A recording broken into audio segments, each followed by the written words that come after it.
Dans cette série d'entretiens qui s'intéresse au poids de vin et au poids de vigne qui se sont démarqués avec brio dans leur domaine d'expertise, nous avons le plaisir de recevoir aujourd'hui un géologue, professeur des universités, le professeur franco-marocain Abderrazak El Albani.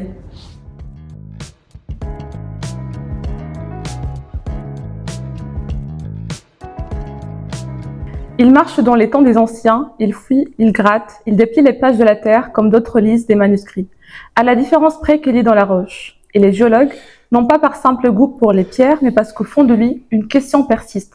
D'où venons-nous? Non pas dans le sens familial, immédiat, mais dans une acception profonde. Comment la vie est-elle née sur une planète d'eau et de silence? Avec obstination, avec courage, il a tenu bon, parfois contre la doxa, souvent contre le consensus confortable. On l'a traité de téméraire, d'iconoclaste, on l'a soupçonné de rêver plus qu'il ne raisonnait. Mais à chaque critique, il a répondu par les faits, par des datations nouvelles, par des preuves qu'il allait chercher dans les roches les plus anciennes du monde, au Gabon, en Ukraine, au Maroc, son pays de naissance. Ces publications ont fait la une de deux prestigieuses magazines scientifiques, Nature en 2010 et Science en 2024, ce qui représente la matière, on peut le dire, le Graal dans la vie d'un scientifique. Seulement 0,1% des scientifiques dans le monde accèdent à cette consécration. Abderrazak El Albani, bonjour. Bonjour. Et merci d'avoir accepté notre invitation pour cet entretien. Merci. Nous sommes à la médiathèque François Mitterrand à Poitiers. Merci. L'enfance décide, écrivait Sartre. Qu'a donc décidé votre enfance? C'est comme tout gamin, quoi. Je voulais faire tout un tas de trucs. Et la question, c'est de savoir pourquoi j'ai choisi cette voie. C'est ça.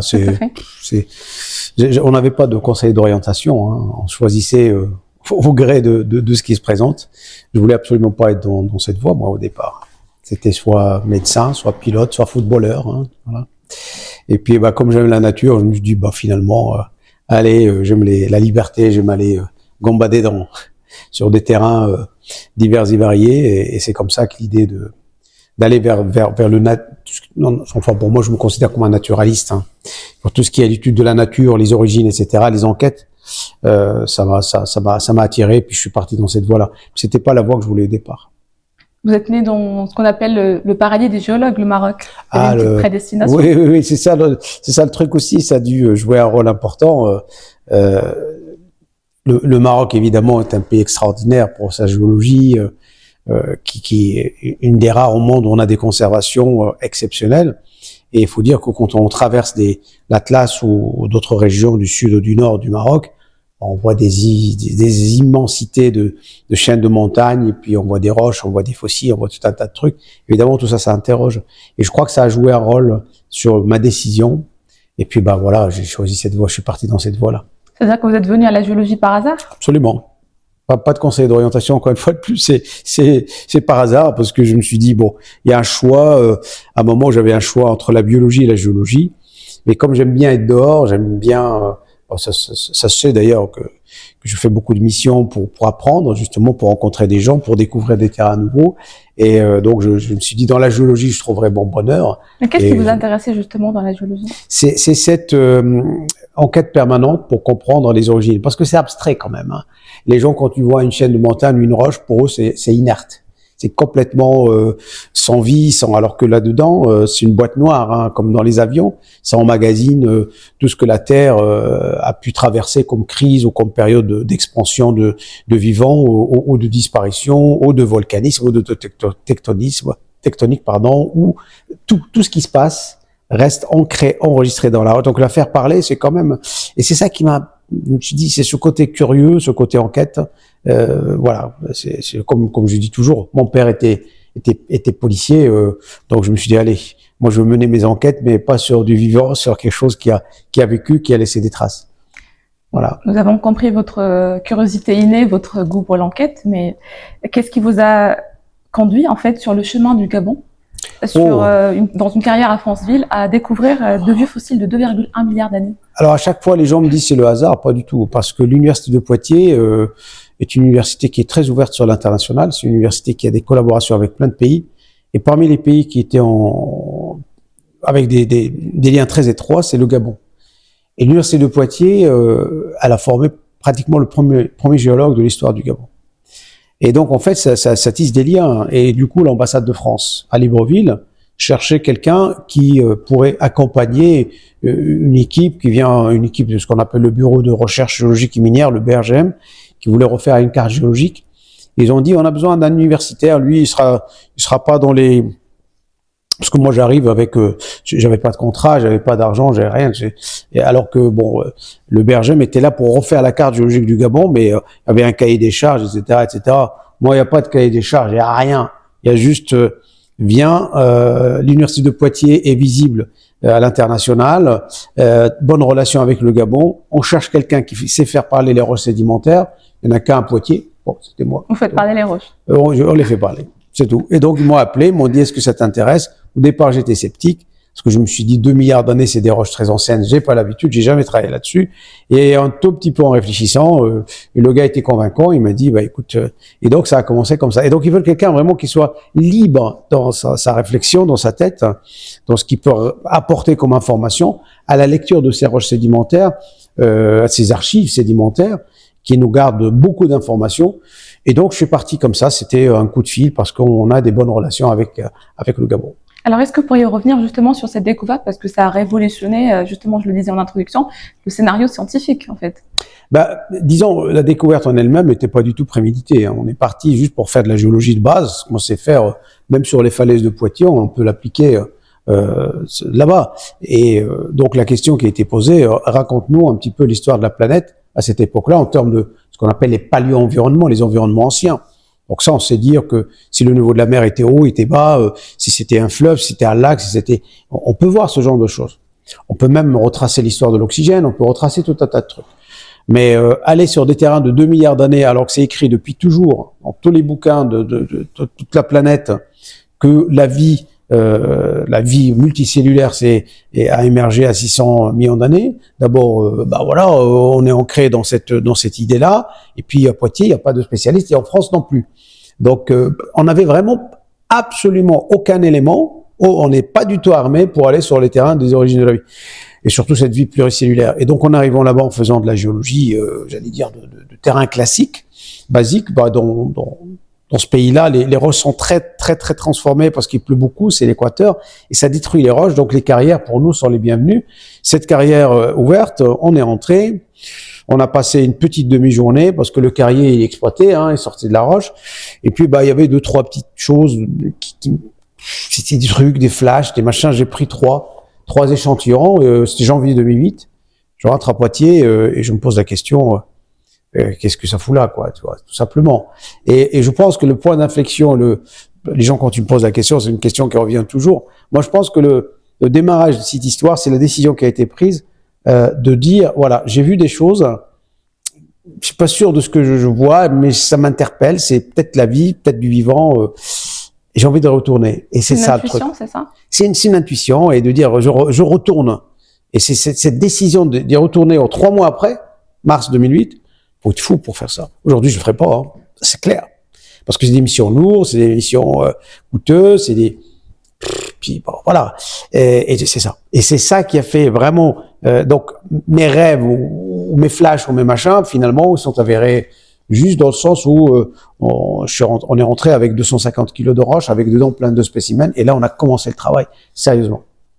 Et à partir de là, j'imagine que vous avez heurté le consensus établi. Ça, après, c'est une autre histoire qui démarre. Ça, c'est les difficultés commencent là. Quelles il y en a eu étaient d'autres. justement les réactions La réaction, c'est écrit. C'est le dogme. Le dogme dans les sciences, c'est connu. Il y a pas de souci. C'est écrit que c'est 600. Vas-y. Vas-y, changez ça.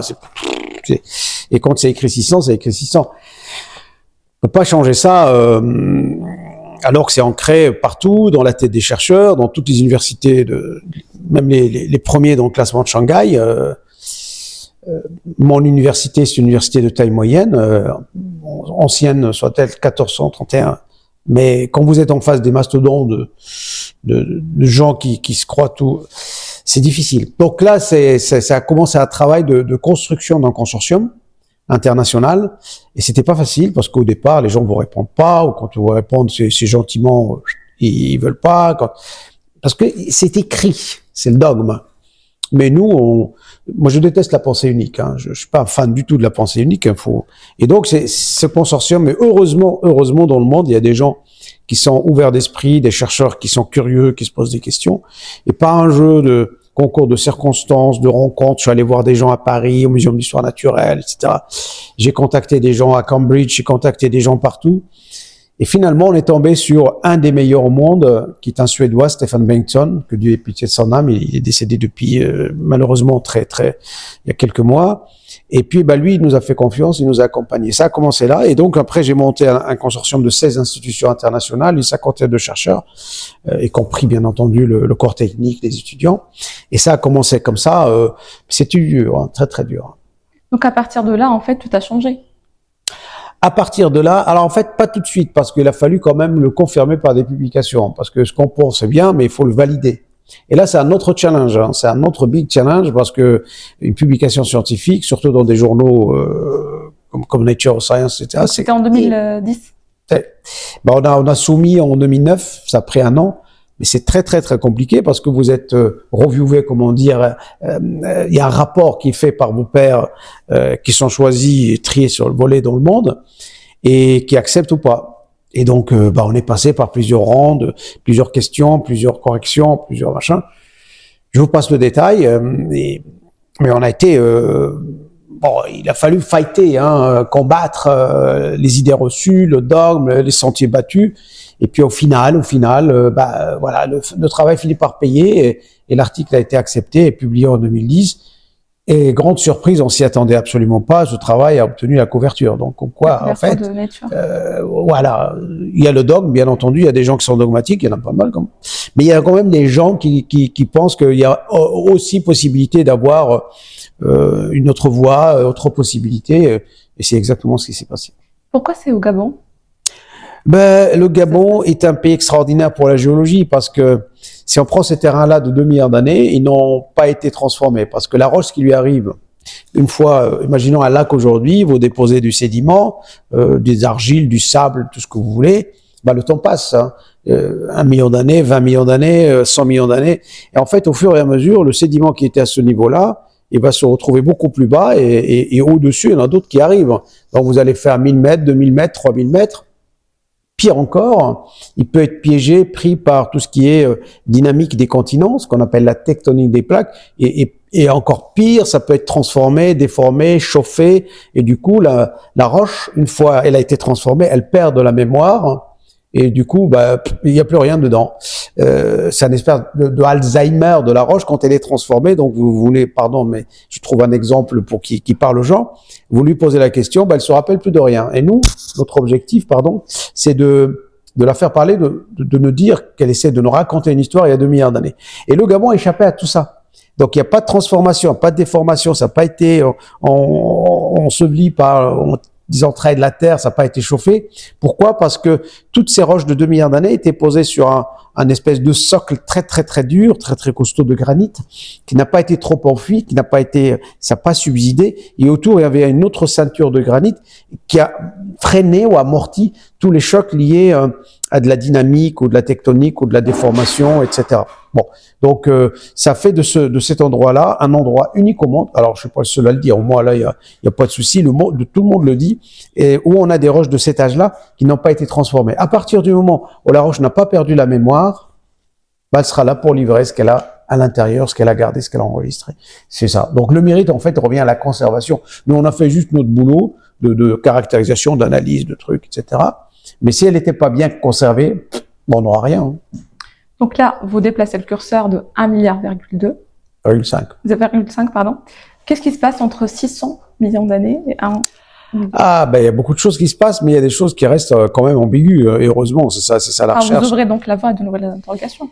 On a répondu à une question, mais on a ouvert d'autres, c'est normal. Il faut qu'on explique pourquoi c'est là et pas ailleurs, il faut qu'on explique qu'est-ce qui s'est passé entre cet intervalle de temps. Alors, aujourd'hui, là encore, il y a un consensus mondial, c'est que entre l'émergence de ces formes multicellulaires qui vont disparaître, hein, il y a une crise biologique, et je vais vous expliquer pourquoi. Et le moment où il y a la deuxième émergence, c'est 1 milliard d'années pratiquement qui passent entre les deux. Et en fait, ce qui se passe, c'est qu'à ce moment-là, l'oxygène, qui est un élément vital pour la vie, n'était pas stable sur la planète Terre. Donc, il faisait du yo-yo et monte et descend. Ça représentait combien? La concentration? Oui. Bah, aujourd'hui, on a 21% d'oxygène dans l'atmosphère. Là aussi, c'était débattu, combien il y en avait, etc. Alors maintenant, tous les travaux avec toutes les techniques de pointe qui sont claires pour caractériser le taux d'oxygène dans l'atmosphère, on est autour de 15%. À l'époque, c'est beaucoup. Hein. Donc 15% d'oxygène dans l'atmosphère, c'est suffisant pour qu'une vie émerge. Mais il était instable. De temps en temps, on a des moments de baisse. Parce que 21, c'est pas 15, hein, ça c'est clair. Et puis ces moments de baisse, parfois ils sont fatals pour le vivant. Et c'est ce qui va se passer. Quand l'oxygène va monter, vers 2,3 milliards à peu près, 2,3 milliards d'années, tous les écosystèmes vont changer, et notamment il va y avoir un développement massif des cyanobactéries. Alors c'est quoi? C'est des petites, on va dire, algues vertes qui ont une capacité de photosynthèse. Et c'est elles qui sont à l'origine de l'oxygène que nous respirons aujourd'hui. C'est pas les végétaux supérieurs. Les végétaux supérieurs, ils arrivent beaucoup plus tard, autour de 300-400 millions d'années.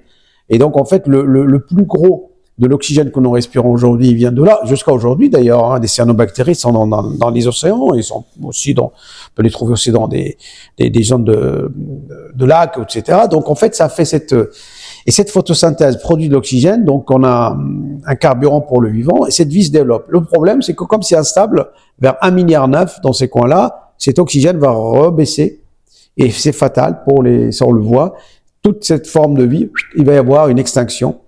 Et ça va durer longtemps, avec un taux d'oxygène sur cette planète qui est très très très faible. Alors personne n'a compris, jusqu'à présent, il n'y a pas vraiment d'explication sur le fait que cet oxygène ne bouge pas pendant 1 milliard d'années. Il bouge tout petit peu, mais pas vraiment de quoi. On a énormément d'indices pour montrer que l'oxygène était avec des concentrations très très basses. Et les anglo-saxons, ils ont utilisé le terme boring. Boring billion, ça veut dire le milliard ennuyeux. Ennuyeux, je ne sais pas pourquoi. Mais on n'a pas compris sur une Terre et une planète dynamique que pendant 1 milliard d'années, il n'y a rien qui se passe pour que l'oxygène puisse revenir. Donc, cette période-là, elle est très maigre en termes de forme de vie, jusqu'au moment où l'oxygène augmente une deuxième fois et on a les formes de vie de 600 millions d'années, qu'on appelle la fin du Diacara. Donc le Gabon ouvre la voie et l'Australie confirme par la suite. Et puis ça fait comme ça des yo-yo. La vie elle se développe, crise biologique qui disparaissent. Les raisons de la crise biologique, ça peut être l'oxygène, ça peut être le volcanisme, ça peut être des météorites, ça peut être n'importe quoi. Et ça fait tout le temps des montées, des stagnations, ou disparitions, montées. Donc c'est pas linéaire, hein, contrairement à ce qu'il disait Darwin. C'est l'histoire de l'évolution, c'est pas quelque chose de progressif, de linéaire, c'est quelque chose de saccadé, en marche d'escalier. Ça, conditions sont là, ça se développe, sont pas là, crise biologique, etc., etc. Donc il y avait une tentative de vie qui a été finalement avortée. Alors on peut l'appeler comme ça, tentative de vie, tentative ou pas, mais il y a quand même un amorçage de quelque chose qui permet à un vivant avec des cellules sophistiquées, hein, parce qu'avant ça il y avait quand même des bactéries. Les premières bactéries ils sont autour de 3,5 milliards, 3,8 milliards. Et pendant tout cet intervalle de temps, entre 3,5 milliards, 3,8 milliards et 2 milliards d'années, c'est que les bactéries qui dominaient en maîtres sur Terre. Et puis, quand l'oxygène arrive, ça va complètement chambouler les paléoécosystèmes, les environnements de l'époque. Et puis, à un moment ou un autre, on va faire des cellules.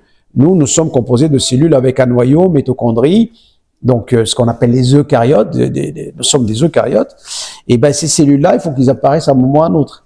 Et donc, c'est à ce moment-là, ils vont prendre le relais. Et quand ils arrivent, là, on voit qu'il y a une espèce de sophistication sur la formation, la construction du vivant qui va se former comme ça, qui va se mettre en place. Les cellules coopèrent entre elles et on commence à avoir une diversité. C'est pour ça que le chantier Gabon apporte au moins 16 morphologies différentes, avec des petits, des moyens, des gros, des visibles, des invisibles. Vraiment un sacré écosystème, mais tout ça s'est pas produit par l'opération de je ne sais pas quoi, mais c'est parce que ça a pris du temps, c'est quand même des centaines de millions d'années. Hein. Et il a fallu du temps pour que tout ce monde-là se mette en marche pour faire une vie complexe et organisée, et de cellules avec un noyau, une mitochondrie, une membrane, mais ça se termine. Sauf que ça se termine pendant 1 milliard d'années, mais la vie garde en mémoire ce qui s'est passé avant. Donc quand ça revient à 600 millions d'années, on va pas faire marche arrière. Hein. La vie fait pas ça. Hein. Ça continue. Mais ça continue sur la base de l'existant. On va pas revenir à avant 2 milliards. Non. On se base sur ce qui s'est passé avant et on va former des choses beaucoup plus sophistiquées et beaucoup plus complexes. Et ça continue jusqu'à aujourd'hui. Est-ce qu'on peut dire en quelque sorte que ces cellules, c'est en quelque sorte nos ancêtres? C'est les ancêtres du vivant. De toute façon, nous sommes des organismes pluricellulaires. Bon, ça se voit. Il n'y a pas de problème. Nous sommes composés de plusieurs cellules. Mais à un moment ou à un autre, il faut un amorçage, il faut un démarrage, il faut un début. Et ce début, ça va arriver. Mais quand ça va arriver, c'est que les conditions environnementales sont là. Alors il y a des gens qui pensent, il y a des chercheurs qui pensent que le vivant, dans son cheminement évolutif, il s'auto-organise lui-même sans tenir compte des conditions environnementales. Ils s'en foutent de l'environnement. Moi, je suis pas un adepte de ça. Moi, je pense que le vivant est très dépendant de son environnement. Et donc, il évolue ou pas, il se développe ou il s'éteint en fonction des conditions environnementales. Si je suis dans une chimie du milieu, parce que la chimie joue un rôle important, avec de l'oxygène, des éléments nutritifs, ou de la bouffe, eh bien, avec de la lumière, des conditions qui permettent d'avoir du vent, ça se développe. S'il n'y a pas ça, ça se termine, ça disparaît. Donc voilà, ils ont ouvert la voie à l'Australie, on va dire, je prends les pays. Le Gabon a ouvert la voie à l'Australie, et l'Australie, mais après, ce qui a été trouvé en Australie a été trouvé ailleurs, aussi dans d'autres pays. Et puis c'est reparti quand même. Juste pour revenir un petit peu sur l'enchaînement de votre méthode de recherche, donc après avoir identifié ces formes de vie multicellulaires, je suis fière de moi. Oui, c'est ça. Multicellulaires, ensuite vous vous êtes intéressé aux conditions environnementales dans lesquelles elles ont vécu, c'est ça? C'est ça le lien avec l'oxygène? C'est ça. Alors j'ai mené ça en parallèle parce que moi je suis pas un adepte de se focaliser que sur le fossile. C'est pas mon truc. J'ai jamais été comme ça. Je suis pas mon. Moi, je regarde toujours le fossile dans son environnement, parce que le fossile seul, bon, c'est pas ma spécialité, mais il y a besoin de ça. On a besoin de gens qui sont capables de décrire, d'identifier, etc. Mais moi, je le prends dans son contexte, c'est-à-dire avec sa gongue, avec son sédiment. Et c'est dans le sédiment, on a la chimie, l'environnement, l'oxygène, tout ce qu'on veut. C'est dans le sédiment, c'est difficilement dans le fossile. Donc ça, on l'a mené parallèlement. Mais ce qu'on a mis en évidence récemment, et ce qu'on a voulu, ce qu'on a ambitionné, heureusement ça a marché, c'est le métabolisme. Carrément, on a voulu comprendre un petit peu comment fonctionnaient ces cellules. Comment ils se comportaient avec un environnement, un élément nouveau comme l'oxygène, d'autres éléments toxiques comme l'arsenic, c'est ce qu'on a publié récemment. Donc tout ça, une fois on a compris l'environnement, on s'est intéressé au métabolisme. Donc il y a une progression dans tout ça, une progression qui demande de l'énergie, des moyens humains, des moyens financiers, et heureusement on a le soutien de la région Nouvelle-Aquitaine. Sans ça, on serait incapable de mener le travail que nous menons aujourd'hui. On serait absolument pas compétitif vis-à-vis des Américains qui sont aujourd'hui en train d'aller sur nos terrains avec des coûts de millions d'euros. Je dis ça au passage parce que c'est bien la recherche. On est en train d'en parler, c'est parfait. Mais s'il n'y a pas d'argent, vous pouvez être le prix Nobel, on me l'a dit, s'en fout. Voilà. Donc, il faut avoir les moyens. Il faut avoir les moyens. Et les moyens, aujourd'hui, c'est difficile pour les trouver. Pour la recherche, c'est la recherche fondamentale. Alors, encore difficile. Moi, c'est ce que je fais, ce que j'adore. Mais c'est une recherche dont on a besoin pour les connaissances. Ça peut servir pour les gens qui regardent les origines de la vie, mais les gens qui regardent les généticiens, les paléogénéticiens. Ça intéresse beaucoup de gens, mais elle a beaucoup de difficultés à trouver de l'argent. Et heureusement, on a ce soutien. Et merci à la région Nouvelle-Aquitaine qui nous permet de mener à bien, et surtout de permettre à nous de travailler et de partager ce travail avec le grand public et les lycées-collèges grâce au projet. On va revenir là-dessus parce que ça c'est important aussi. On va revenir un instant sur votre, effectivement, je sais que vous êtes très investi dans ce projet-là. Je fais au mieux. Mais juste avant, pour finir sur l'histoire de l'oxygène, plus concrètement, comment en fait le fait est d'avoir cette information sur les fossiles au Gabon vous permettre de reconstituer l'histoire de l'oxygène. Plus concrètement, comment ça marche? Alors, on part du principe que ça, déjà, on l'a publié en partie en 2010. Si on part sur l'hypothèse que ce sont des formes de vie pluricellulaires qui sont développées, sont mises en place, etc., il faut que les conditions soient réunies. Les éléments nutritifs, c'est important. Il faut de la bouffe, ça c'est normal. Et il faut quand même de l'oxygène.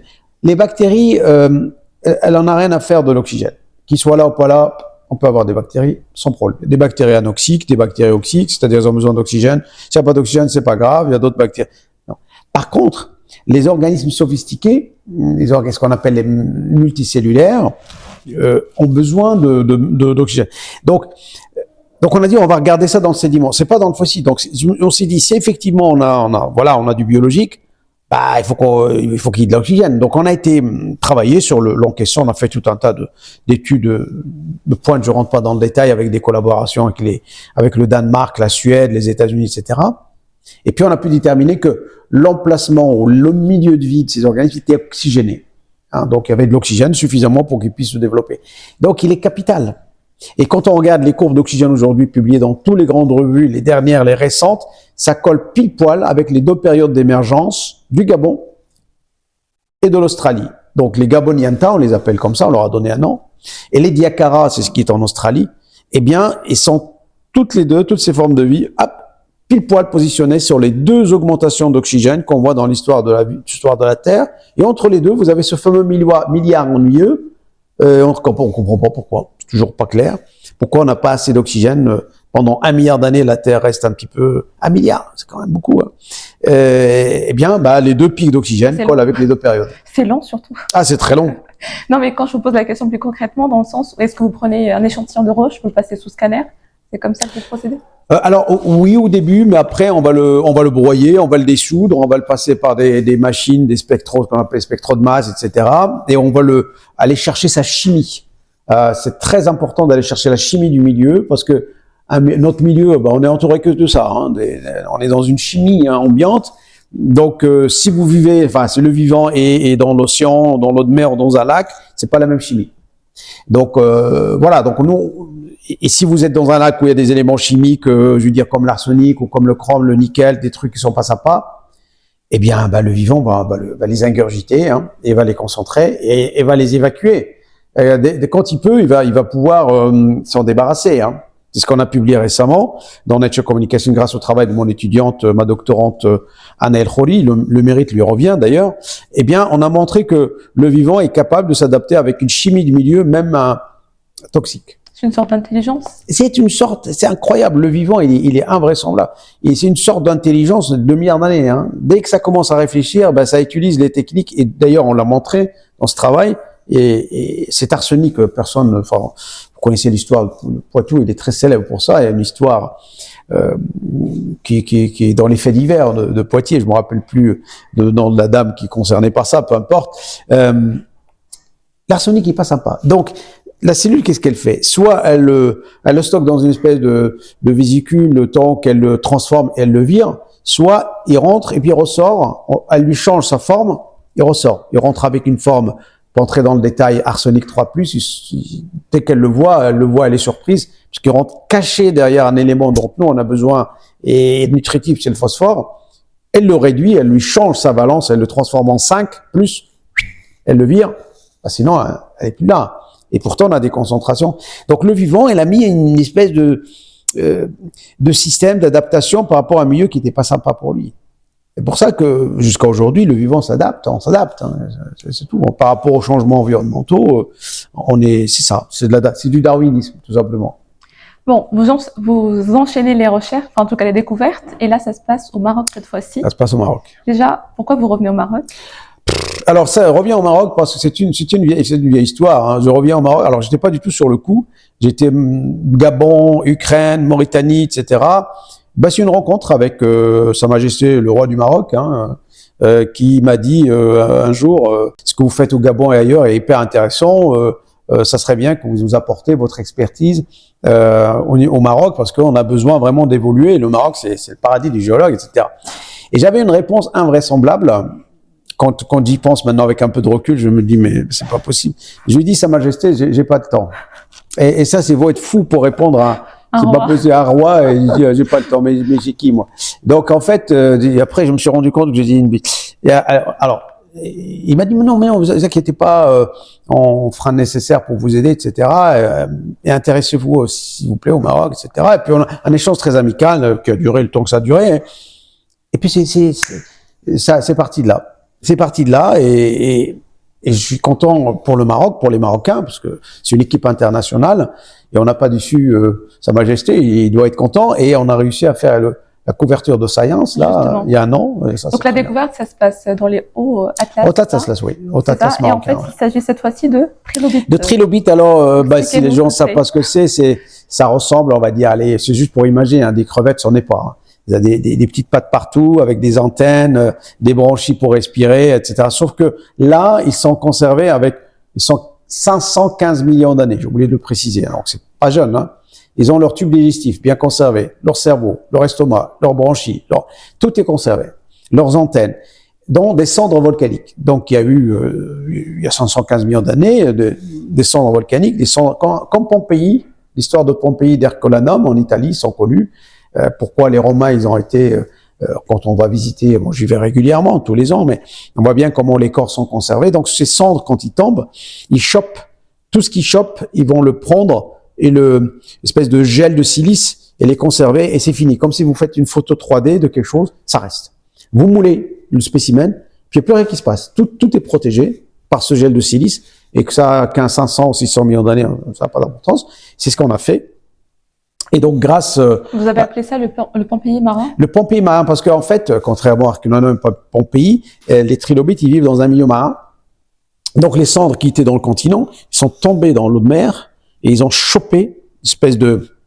Je sais pas si vous... Les nuées ardentes, on appelle ça comme ça, c'est une espèce de partie qui arrive avec en avalanche de cendres, ou alors ça tombe en vertical, et puis comme ça tombe avec des températures élevées, ça arrive déjà à 600 degrés. Hein. Donc, ça rentre en contact avec l'eau de mer, la température baisse, mais le gel devient de plus en plus minéralisant. Paf, il chope, et terminé. Il n'y a plus rien qui bouge. Et donc, on a notre organisme avec un très bon état de conservation. Et grâce à ça, on a pu identifier 2 espèces nouvelles, alors qu'il y a déjà 22 000 espèces. Alors, bien sûr, on peut se dire, mais qu'est-ce qu'on va trouver comme nouvelle espèce Il y a grâce à cette conservation exceptionnelle, on a 2 nouvelles espèces. Et du coup, ça fait la couverture, parce que c'est très joli. Hein. J'invite les téléspectateurs, voilà, c'est magnifique. Hein.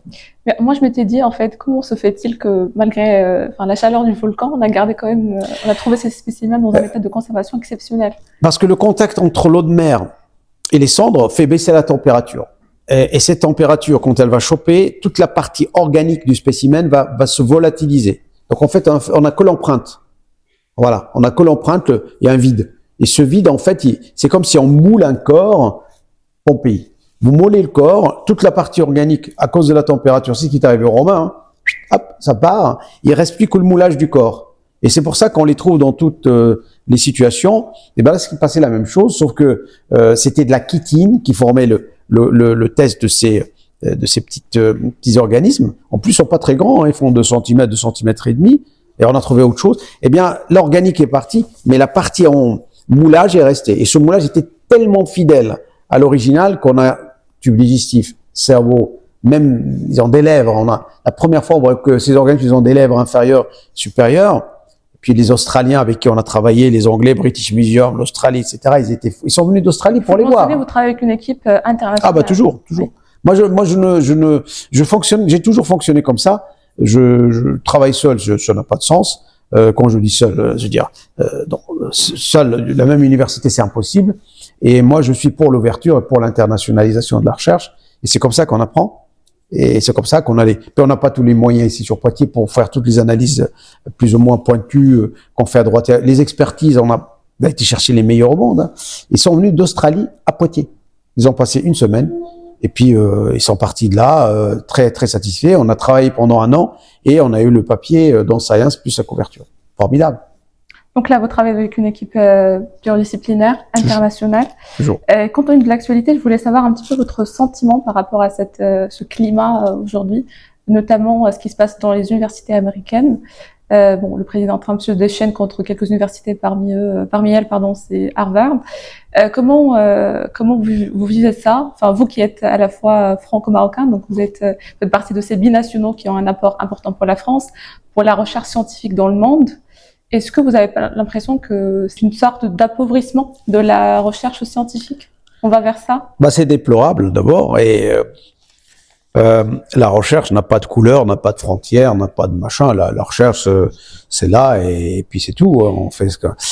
Non, on parle de Trump, bien sûr. Ce qu'il fait est complètement invraisemblable. S'attaquer à Harvard, c'est quand même l'université phare des États-Unis. Son premier ou deuxième, ça dépend la compétition entre eux, Stanford ou Yale, sur le classement de Shanghai. Et d'ailleurs, l'université de Poitiers fait partie du classement de Shanghai. Hein. C'est quand même bien. Et nous, c'est mérité, parce qu'une petite université qui rentre dans les 900 meilleures universités au monde, c'est très très bien. Hein, justement, grâce à vos travaux, grâce à pas grâce à moi, c'est grâce à tout le monde, c'est grâce à tous les gens de l'université de Poitiers. Moi, je suis qu'un élément parmi d'autres. Le classement de Shanghai, évidemment, il s'appuie sur les Nature, les Science, et sur les académies des sciences américaines, et s'appuie sur tout ça. Il n'y a pas que moi. À l'université de Poitiers, il y a plein de chercheurs, plein de disciplines et très actif, etc. Moi, je suis parmi. Ce que je veux dire par là, c'est que, vous l'avez bien dit, hein, je suis d'origine marocaine, hein, franco-marocain, si on veut.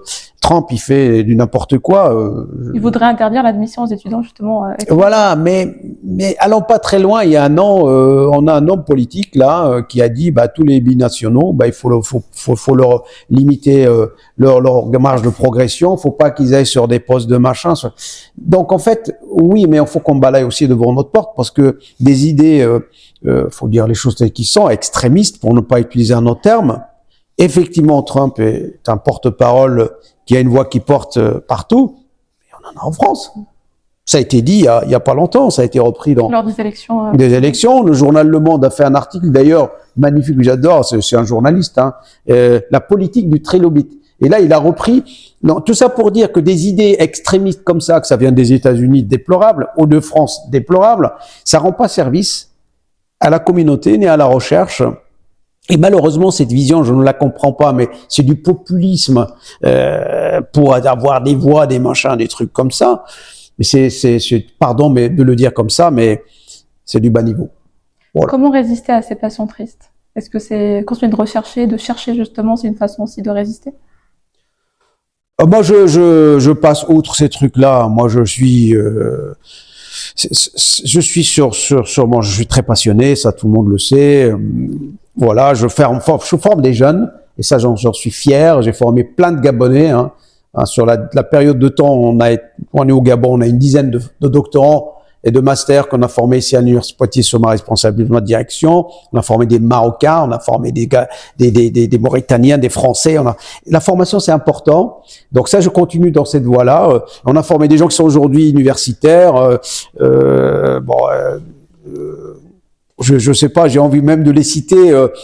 Fatima, elle est professeure au Maroc. Petit Sam, elle est, etc. Anna, elle arrive. Enfin, et ça me fait plaisir. Les Gabonais, que ça soit Christian, Julie, tous ces gens-là, Jérémy, tous ces gens-là, pour moi, c'est ça qui me motive parce que c'est des jeunes motivés et ceux qui vont prendre la relève. Donc, faut pas écouter les blablas du populisme qui ne veulent que des voix, des machins, des trucs. Heureusement, ils sont minoritaires. Heureusement, ils n'ont pas été suivis, ils seront pas suivis. Mais Trump lui-même, il va tomber dans le piège de il est en train de se fabriquer un piège lui-même parce que si Harvard décline, ça va ouvrir la voie à la Chine, bien entendu, qui prendra le relais. Et comme vous savez, les universités françaises sont payantes et sont payantes. Et le coût d'une inscription à Harvard, on est à 100 000 euros par an, je sais pas quoi. Enfin, c'est hyper cher.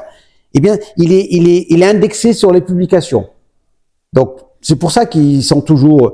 Si vous publiez dans Nature, dans Science, etc. Évidemment, votre université a un aura extraordinaire. Eh bien, le prix le coût d'inscription est élevé. Vous voyez le truc? On n'a pas cette vision-là en France. C'est complètement différent. D'ailleurs, à Poitiers, je pense qu'elle était parmi les universités qui ont résisté à cette hausse des frais d'inscription. À chaque fois que je suis allé quelque part, les gens ils m'interpellent dans les pays hors France.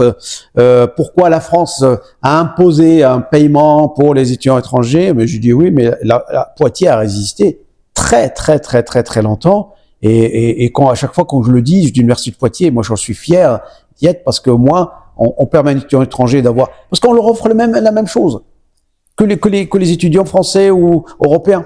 Ils sont dans la même salle, ils ont le même cours, ils ont le même truc, ils ont la même résidence. Alors pourquoi je vais le faire payer lui 10 fois plus que si je lui offre quelque chose de standing? Mais non, donc pas de préférence, faut que ça soit voilà. Une des façons aussi de créer les vocations, c'est aussi ce que vous faites, donc le projet dont on a parlé tout à l'heure, et donc vous êtes investi dans la vulgarisation scientifique, ça aussi avec le soutien de la région Nouvelle-Aquitaine. Alors parlez-nous de cette histoire, comment ça a commencé? Ça a commencé, le partage c'est important, moi je le dis toujours, alors ça dépend, comme je dis, les chercheurs peuvent être perçus comme des gens perchés, ils partagent pas leur savoir, non, il faut rendre l'information digeste, parce qu'on est payé par le contribuable. Pas l'oublier quand même. Bon, donc un minimum de retour. Alors moi je le fais avec plaisir, que ça soit dans un petit village ou à l'ONU. Donc j'ai fait tout ça. C'est pas de souci avec. Je fais je sais plus combien de centaines de kilomètres par an. Mais ça me plaît beaucoup cette histoire de partage, de diffusion de la culture scientifique et technique. Et l'université de Poitiers fait partie des universités qui est très active sur ce coup-là. Le problème qu'on constate, deux problèmes. Le premier c'est l'effet du TikTok. L'effet TikTok a un impact fort sur les lycées-collèges. Il y a des fake news. On leur dit que la Terre est plate. On leur dit Darwin, enfin l'histoire de l'évolution, tout ça, c'est de n'importe quoi. Enfin, ils ont plein d'informations fausses sur TikTok. Ils ont tous leur portable, évidemment. Voilà. Bon, là, ça prend.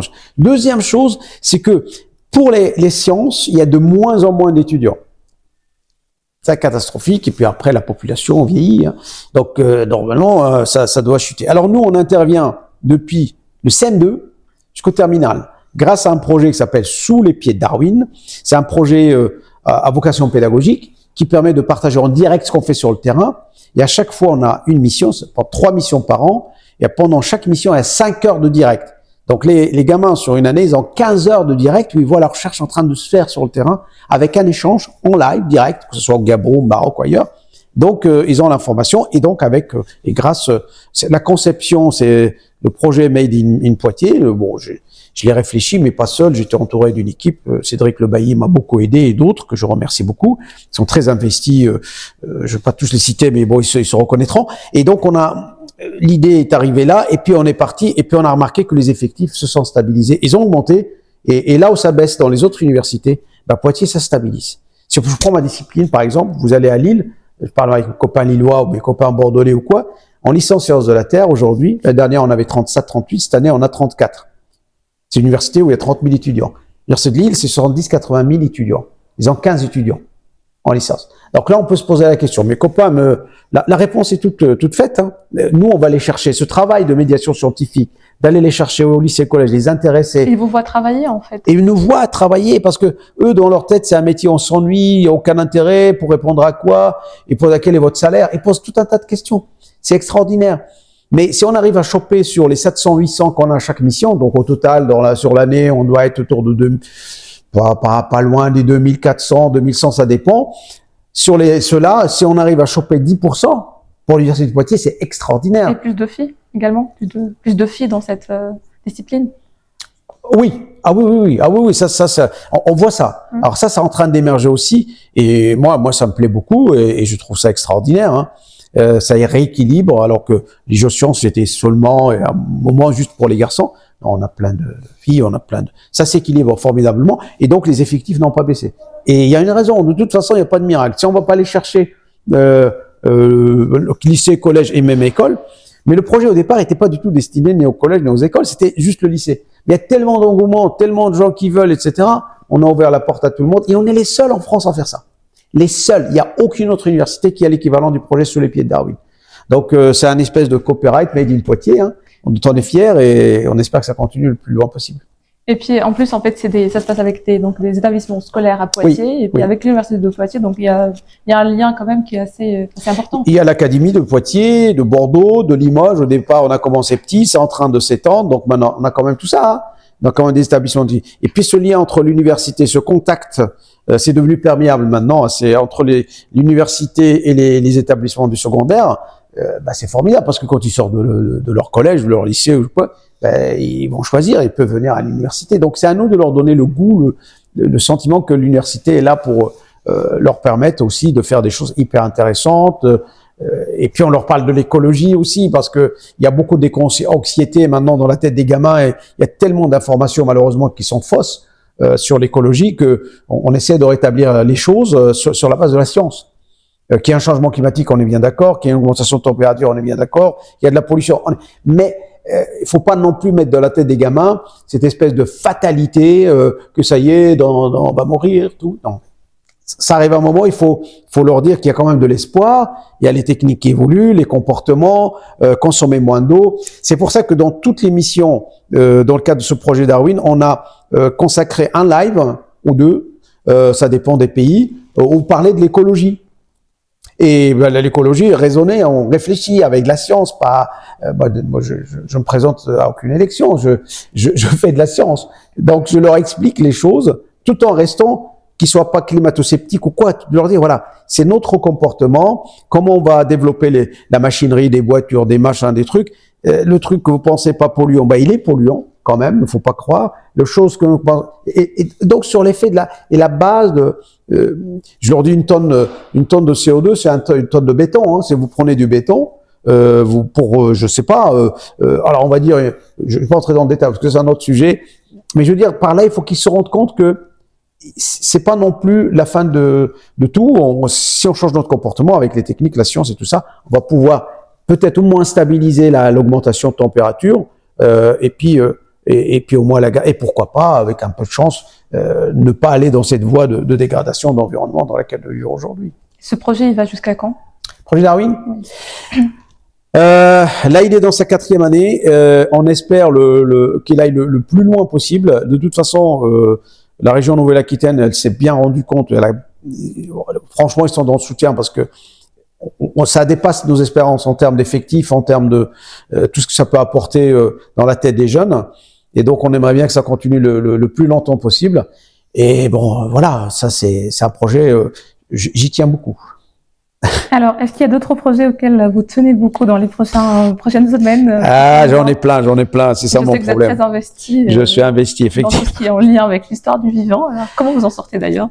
Difficilement. Bon, je fais ce que je peux, mais là actuellement, on a des belles opérations qui sont en cours au Maroc. Très très belles opérations. Il y en a au moins 2. Elles sont vraiment très très intéressantes. Alors, je peux pas dire plus parce que avec quelle université? Alors avec des universités marocaines, alors ça moi c'est un point qui est clair. Hein. À chaque fois que je suis dans un pays, je bosse avec les gens du pays. Donc avec Marrakech, avec Agadir, avec Rabat, voilà, avec ces 3 universités sur les projets sur lesquels je suis aujourd'hui, de très jolis projets, des choses qui sont nouvelles que jamais personne n'a abordées. Et là aussi, j'étais sollicité par la gouvernance de ce pays pour apporter de ce que je sais faire, et donc je suis pas seul, bien entendu. J'ai monté un consortium international où il y a du marocain, évidemment, et de l'étranger, de partout. Et donc on est sur une belle opération que j'espère vous raconter un jour. On verra, en 2026. Alors j'ai une question un peu plus personnelle. Personnelle. Après tout ce que vous avez découvert, tout ce que vous avez bousculé, traversé, dites-moi simplement ce que vous cherchez vous, personnellement. Me faire plaisir maintenant, je me fais plaisir. Ça, je dors peu, hein, je dors pas beaucoup. Hein. Mon cerveau, ça c'est un problème. Hein. Il tourne en permanence. Le cerveau d'un scientifique. Comment? Le cerveau d'un scientifique. Ouais, mais le mien, j'aimerais bien qu'il ralentisse un peu quand même, parce que je dors pas beaucoup. Et je voyage beaucoup pour apprendre, pour échanger, etc. Non, c'est parce que dès qu'on a terminé avec un projet, il y a un autre qui arrive. Ils sont aussi intéressants l'un que l'autre. Là, par exemple, je donne un exemple. Ce qui m'intéresse. Alors ça va vous surprendre, on a travaillé sur 2 milliards d'années, et là j'ai envie, moi je m'intéresse au paléo-environnement, paléo-climat. J'ai envie de voir comment le climat a évolué sur les 2,5 millions d'années. C'est important. Alors il y a des choses qui ont été faites à droite et à gauche, mais moi il m'intéresse dans un contexte sur des sites au Maroc, et peut-être ailleurs aussi, hein, on est en train de comparer avec d'autres pays, sur des sites où on a des occupations humaines. Ils ont été habités. Par des humains de 2 millions d'années ou d'1 million d'années ou 300 millions d'années, parce que par exemple le Maroc, c'est là où ils ont trouvé le plus vieux Homo sapiens au monde, hein, 315 000 ans. Donc on a accès à ce site, on travaille là-dessus actuellement. Et bon, l'objectif, c'est de voir comment sur ces sites-là, est-ce qu'il y a des périodes de crise, des périodes de stabilité, le climat comment évoluer, la faune. Mais moi, je m'intéresse à ce que je sais faire. C'est-à-dire, c'est ce que j'ai fait au Gabon sur 2 milliards, je suis prêt à le faire sur 2 millions. Vous voyez la différence? Mais ce qui est important, c'est pas l'âge, on s'en fout de l'âge. Ce qui est important, c'est la question scientifique qui est derrière. Donc, je m'en fous que ce soit 1 million. Et donc, je viens de rentrer d'une mission où j'ai des échantillons des sites les plus importants du Maroc, où ils ont trouvé de l'Homo erectus, ils ont trouvé de l'Homo sapiens primitif, ils ont trouvé tout un tas de trucs. Ça, c'est le travail des paléontologues que je respecte. Il n'y a aucun problème. Mais ces gens-là, ils m'ont, en plus la gouvernance du pays, ils m'ont sollicité pour retracer ça avec ce qu'on sait faire, la minéralogie, la géochimie, tout ce qu'on sait faire avec ce qu'on a fait au Gabon, etc. Et ça les choses sont là depuis la semaine dernière, des échantillons. Donc, on va mettre Donc, en fait, la question est continuer à faire ce que je fais avec la passion que j'ai. Voilà. Pour l'instant, c'est comme ça. Demain, j'en sais rien. puis bah, Inch'Allah, quoi. Voilà.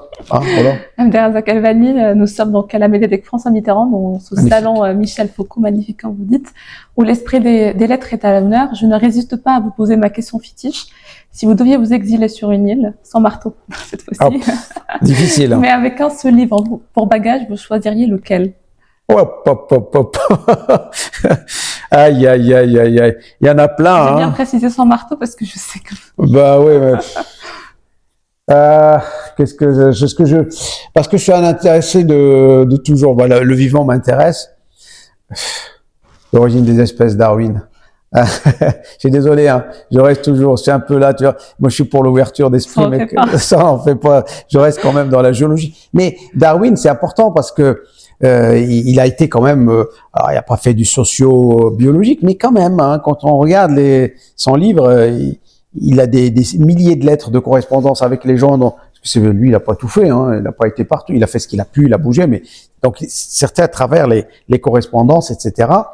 Et c'est là on voit quand même la veillance de l'esprit. Il n'était pas le seul. Hein. Lamarck aussi, un Français, aussi, il était dans cet esprit-là. Mais Darwin était un peu plus rapide. C'est toujours pareil. Hein. Les anglo-saxons, ils vont beaucoup plus vite. Il a publié l'origine des espèces et avant, bien entendu. Et ouais, je serai avec ce livre. Mais sans marteau, c'est difficile. Hein. Surtout sur une île. Merci beaucoup. Merci. C'est à vous.